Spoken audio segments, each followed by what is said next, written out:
Have you ever looked around and wondered why life feels like a chase with no finish line? Have you ever questioned if the peace you're looking for is somewhere far away, or if perhaps it was always within you? Welcome back to the channel. In today's deep dive, we're exploring an idea that might challenge everything you thought you knew about personal growth, struggle, and spiritual awakening. The idea that you're not lacking, you're not broken, you're not waiting to be saved. You're already living within the essence of Nirvana. It's just that you've been dreaming you're somewhere else. Most of us are raised to believe that fulfillment is somewhere out there, that happiness is a reward for effort, that peace comes after achievement. We chase relationships, careers, enlightenment, as if they are destinations we can arrive at with enough struggle. But what if the very act of chasing is the thing keeping us from arriving? This is what the Buddha meant when he said, "All beings have the wisdom and virtue of the Tathagata, but because of their delusions and attachments, they cannot realize it." The moment he awakened, he didn't claim to have gained something. He proclaimed that what he realized had always been present, not just in him, but in all of us. You are not a vessel waiting to be filled. You are a sky already full of stars. Let's unpack that with a story. A young man once approached a meditation teacher, frustrated. "I've meditated for years," he said. "I've fasted, I've studied scriptures, I've even isolated myself from distractions, but still, I feel stuck. Where is the awakening everyone talks about?" The teacher smiled and poured a glass of water. "This water," he said, "is like your mind, pure by nature. But what happens when you stir it constantly?" "It becomes cloudy," the man replied. "Exactly," said the teacher. "And what must you do to see clearly again?" "Let it settle." That's it. That's the path. Not building, not acquiring, but settling, quieting the restlessness, dropping the struggle, seeing what was already there. You are not climbing a mountain to find yourself. You are removing the fog to see what's never left. This understanding can be deeply liberating, but also frightening, because it means there's no external savior, no final destination. Just you, just now, just this.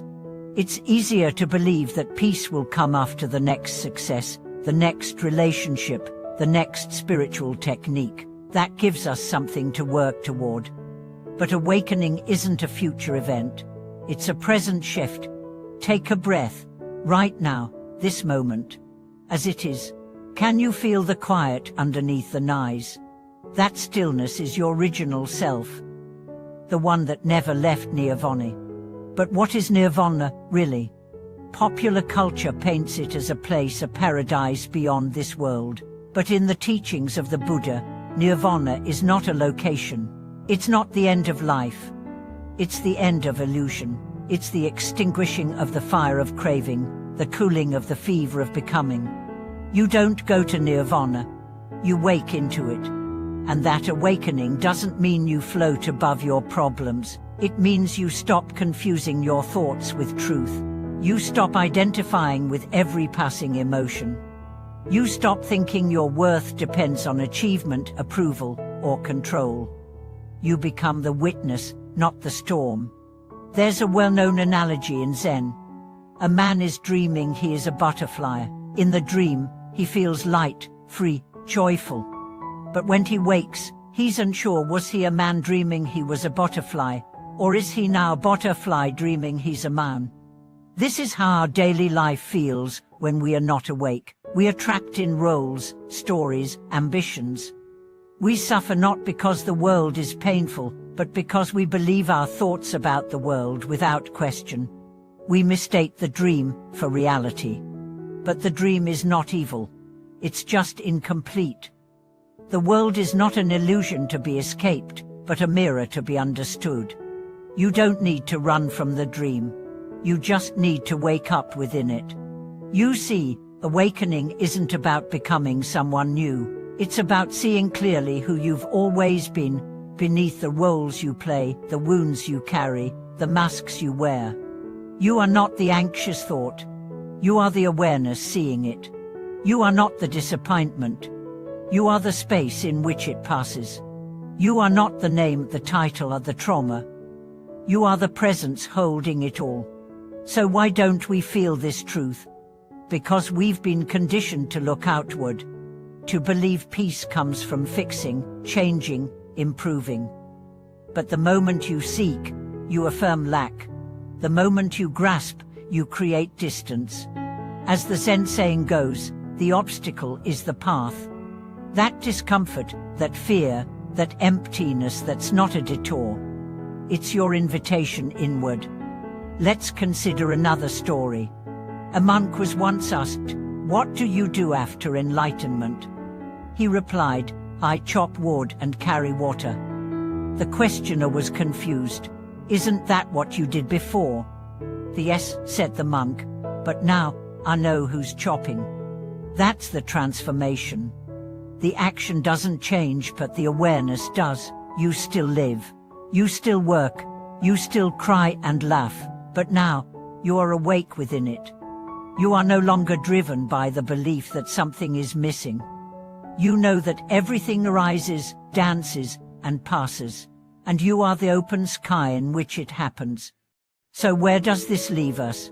It leaves us right here, in this moment, with this breath. The world may still be messy.